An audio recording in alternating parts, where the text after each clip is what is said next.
انما یرید اللہ لیذہب عنکم الرجس اہل البیت ویطہرکم تطہیرا وغضب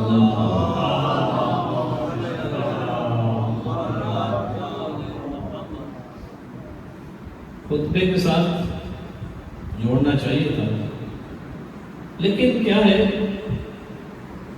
کہ خالق کائنات نے آل محمد کے عشق و محبت میں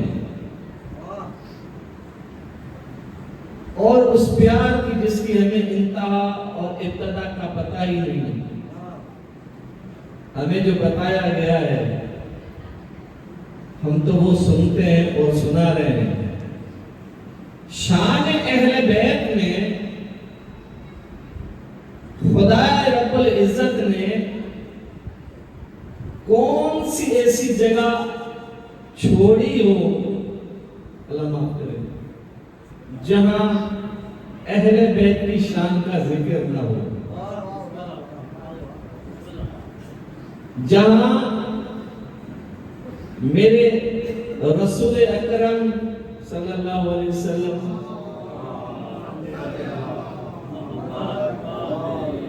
جہاں علی مرتضیٰ کی شان بیان کی گئی ہو، جہاں سیدہ فاطمہ الزہرا صلی اللہ علیہ کا ذکر نہ ہو، شان بیان نہ کی ہو، جہاں حسن مجتبیٰ ابن رسول اللہ حسین محمد کے فرزند کا ذکر نہ ہو، اور وہ جگہ بتائیے جس کو ہر انسان کو طلب ہے، وہ سنی ہو، شیعہ ہو، کسی بھی مکتب سے تعلق رکھتا ہو، کوئی بھی ہو، اس کو اس کی طلب ہے، اور جانے کے بعد پیچھے سارے دعائیں یہ کرتے ہیں کہ میرے مولا میرے اس عزیزہ کو جنت الفردوس میں اعلیٰ مقام عطا فرمانا۔ وہ شان یہ ہے حسین کی کہ اس مقام کا سردار میرے حسن اور حسین کو بنایا گیا۔ یہ آیت سورہ، یہ آیت قرآن پورا نور ہے،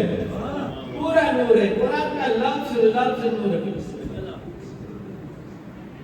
پورا نور ہے۔ اس نور کے اندر نور کا ذکر ہے، اس نور کی کتاب میں، کتاب اللہ میں نور کا ذکر ہے، اور یہ شان اہل بیت میں یہ آیت اتری۔ اگر کوئی مومن یہ آیت پڑھتا ہے تو میرے خیال میں اس کو قرآن کا عاشق بننا چاہیے۔ عاشق حسین کھوکر نہیں، عاشق قرآن، عاشق حسین ہے، ایک اور بھی عاشق حسین ہے، قرآن کا عاشق بننا چاہیے۔ اس مومن کو خدا کا عاشق بننا چاہیے کہ میرے مالک تو نے ایسے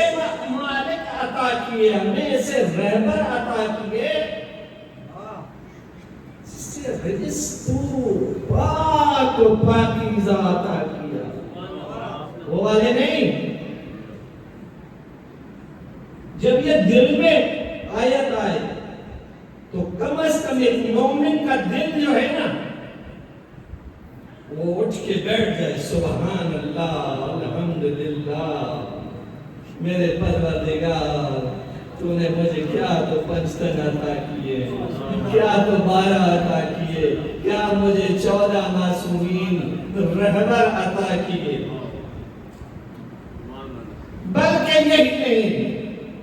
سجدہ شکر میں چلا جائے کہ میرے مولا میں وارث والا ہوں،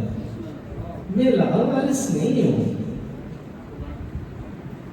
لیکن یہ خوش قسمت ہیں آپ، اور آپ کی خوش قسمتی کو خوش کو ادھر کریں، قسمت کو دیکھ لیں کہ آپ کی جتنی بڑی قسمت ہے کہ فرش حسین پہ بیٹھ کر فضائل اہل بیت کو سننا اور ان کو قبول کرنا، فرش عزا پہ بیٹھ کر رسول کی بیٹی شہزادی کونین کو قدسہ دینا عام آدمی کا کام ہے۔ خدا نے یا تو ایسا فرشتوں سے کام لیے کہ جو کسی سے نہیں لیے، یا اگر کوئی اہم کام لیا تو شاید میں غلط نہیں ہوں، کیونکہ دو عالم دین بیٹھے ہوئے وہ شیعوں سے لیے محبت پیار اہل بیت سے، اہل بیت کا غلام بننا اور حسن جس کا نانا نماز نہ چھوڑے حسین کے لیے، تو اس کے شیعہ اگر تھوڑی سی بات بھی سنیں تو بازار میں تو ماتم کریں گے نا، وہ تو سر پیچیں گے نا، وہ تو سینہ بھی پیچیں گے۔ اگر کوئی مولانا صاحب نے بڑی بڑی سبزی کو بڑی زبردست، میں یہ کہتا ہوں کہ مجھے سمجھ میں نہیں آتا کہ ہم مسلمانوں کا عقل، شعور، سوچ، فکر ایک سندھی میں داب چونا ہے کہاں چلی گئی؟ بھائی حسین کی مجلس میں کیوں نہیں آتے؟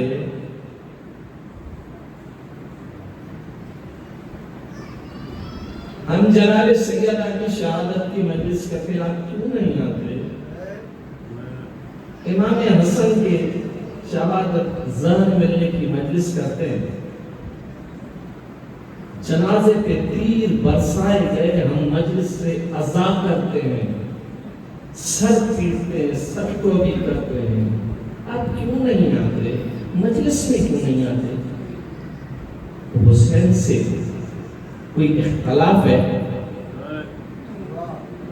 ہاں کرو یا نہ کرو۔ حسین علیہ السلام فرزند رسول سے کوئی اختلاف ہے کہ بھائی اس کا ذکر ہو رہا ہے، کسی عزیز کی شادی ہو جاتی ہے، کہتے ہیں کہ یار میرا تو پرانا واسطہ ہے میں تو جاؤں گا، مولانا صاحب بیٹا تو میں نے کہا صحیح آپ کو سمجھو کہ خاندان سے بھی ہمارا واسطہ ہے، تو لوگ چلے جاتے ہیں۔ آپ کا تو نبی سے لے کر حسین تک کا واسطہ ہے، آپ کیوں نہیں آتے؟ اگر نام ہے لفظ کہ جی ہم نہیں آئیں گے، تو جو جیم نون پہ ہے نا،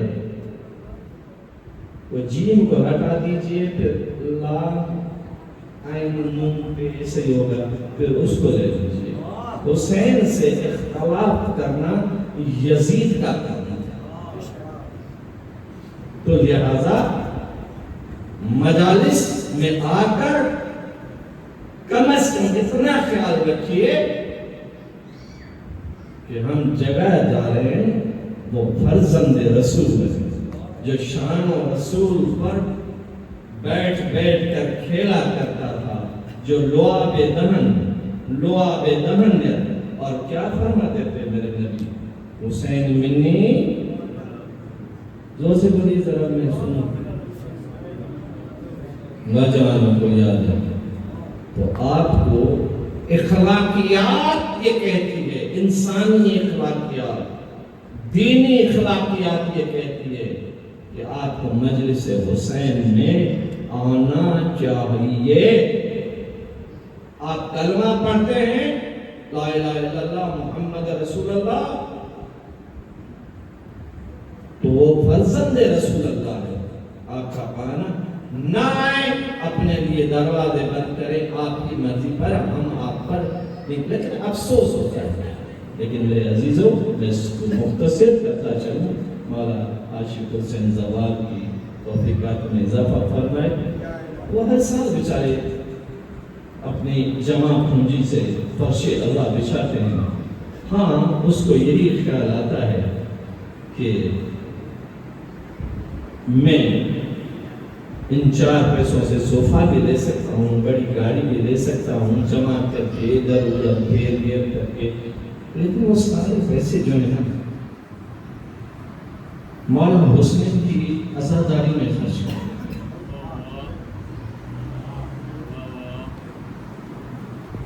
میں کئی سال سے یہی دیکھتا رہا ہوں،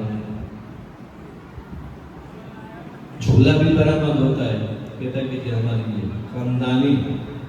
ایک روایت ہے، چونکہ شہادت جناب سکینہ کے ایام شروع میں آج میرے گھر پہ بھی موجود، تو میں مومنوں سے ایک رائے لینا چاہتا ہوں کہ جناب سکینہ زہرا سیدہ کی پوتی، علی کی پوتی، حسین کی بیٹی کہ جو مصائب ہیں، کون سا واقعہ پڑھوں؟ آپ مجھے اس میں سے ایک چن کے دیں کہ میں اس پہ 2 الفاظ کروں اور اپنی ڈیوٹی ادا کروں۔ آپ مومن مجھے بتائیں، بچوں والوں گھر جاتے ہو نا، گھر تو دروازے پر بیٹی کھڑی ہوتی ہے، بابا آیا ہے، امی بابا آیا ہے، امی پانی دے دو، بابا بابا پانی پیا ہے، بابا کھانا میں لاؤں گی، بابا میرا بابا ہے۔ بیٹی کو خدا نے بنایا ہی ایسا، تو بیٹیوں والوں مجھے یہ بتاؤ کہ جناب سکینہ کا گھوڑے کے سونگوں میں بیٹھ کر گھوڑے کو ذوالجلال کو واسطے دے کر کہہ لیے کہ میرے بابا کو نہ لے کے جانا،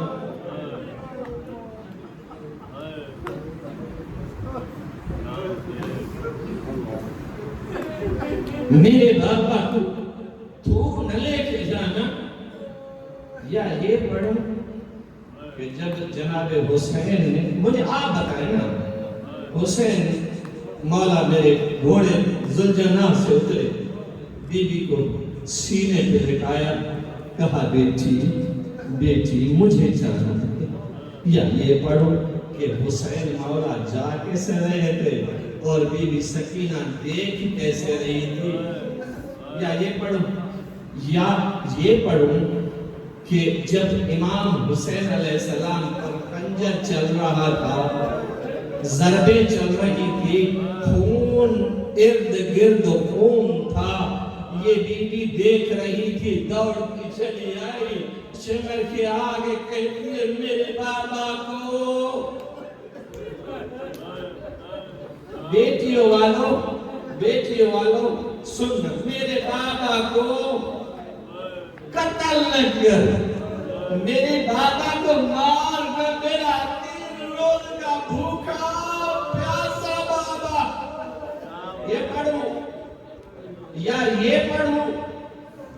کہ مولا حسین فرماتے ہیں سکینہ تو جلدی گھر چلی جا، بس ایک جملہ اس میں شامل کرتا ہوں، جب سکینہ نے منتیں شروع کی اور کہا میرے بابا کو نہ مار، تو اس ایک شکر اس پر لعنت و خدا کی، اس نے امام حسین کو چھوڑ دیا، جناب سکینہ کے بالوں سے اس نے جناب سکینہ کے بالوں سے آگے بھی پڑھوں پکڑا، زمین پہ گرایا، حسین کے جلد آواز آئی سکینہ جلدی پھوپھی کے پاس، یہ پڑھ لو، یا 11 محرم کو 10 محرم عاشورے کا دن ہو گیا، 11 محرم بھی ہوئی،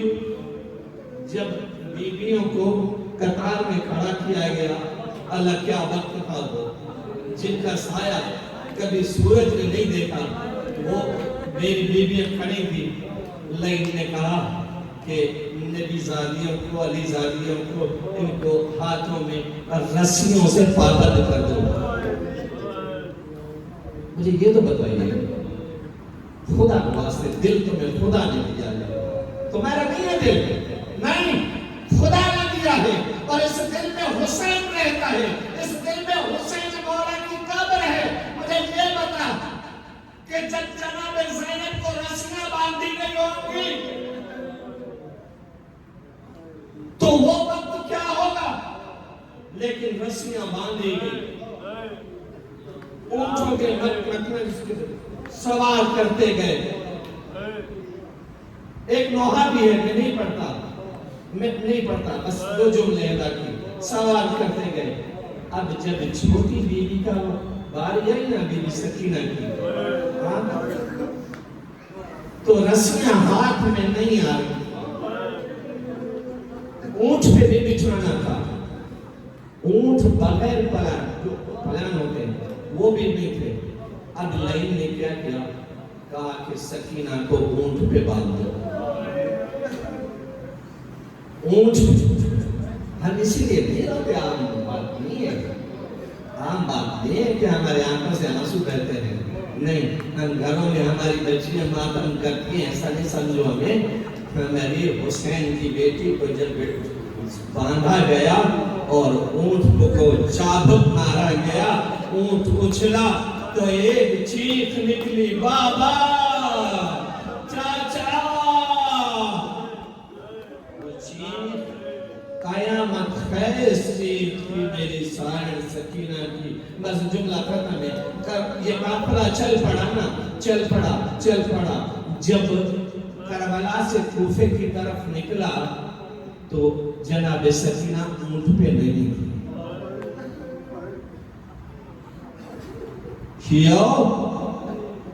جناب سکینہ اونٹ پہ نہیں تھی۔ جناب زینب نے کہا، سجاد اونٹ روک، سواریاں روک دے، میری سکینہ کہاں ہے، میری بیٹی کہاں ہے؟ جب دیکھا،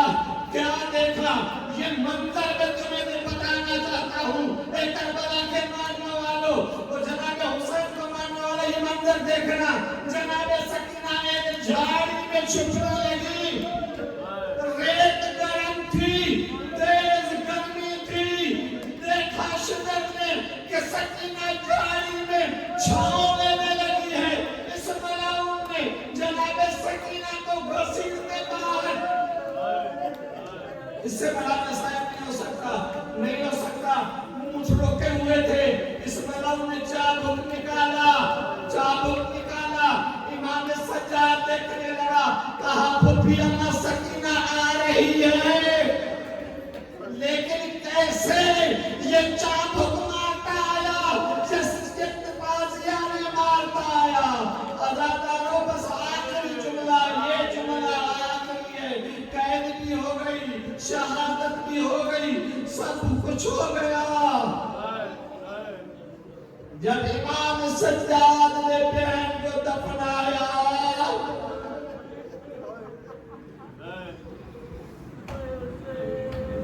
تو میری بیوی نے کہا، بھیا مجھے